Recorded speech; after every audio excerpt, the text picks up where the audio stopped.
পরিবেশের উষ্ণতা দিন দিন বেড়েই চলেছে। তার একমাত্র কারণ হচ্ছে বৃক্ষ নিধন। যে পরিমাণ বৃক্ষ নিধন করা হচ্ছে সেই পরিমাণ বৃক্ষ রোপণ করা হচ্ছে না, ফলে বাড়ছে উষ্ণতা। বৃক্ষরোপণে সকলকে এগিয়ে আসতে হবে, না হলে এই পৃথিবী আর বাসযোগ্য থাকবে না। বৃহস্পতিবার RCM সংস্থা তাদের সেবা দিবসের কর্মসূচি হিসেবে গাছ লাগাও প্রাণ বাঁচাও এই স্লোগানকে সামনে রেখে রবীন্দ্র শতবার্ষিকী ভবনে এক বৃক্ষরোপণ কর্মসূচির আয়োজন করে। তাদের এই কর্মসূচি সারা রাজ্যব্যাপী আজ পালিত হচ্ছে, চুরাইবাড়ি থেকে বিলোনিয়া পর্যন্ত বলে জানান সংস্থার এক সদস্য।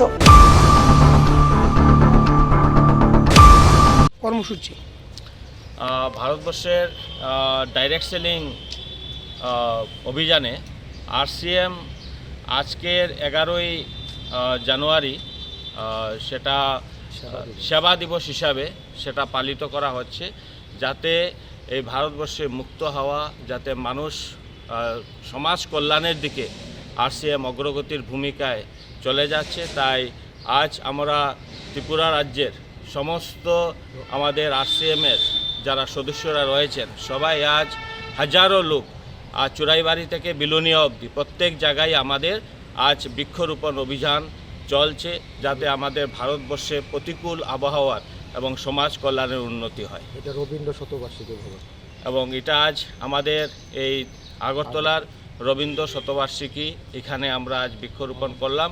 এবং এই বৃক্ষরোপণে ত্রিপুরার আজ এখানে আগরতলার ডিজায়ার টিম আজকের এই ভূমিকায় রয়েছে। আপনার নাম আর ডেজিগনেশন? আমার নাম দীপঙ্কর কুমার দাস। আমি এই RCM অভিযানে আমি এমারাল্ড লেভেলে আমি রয়েছি।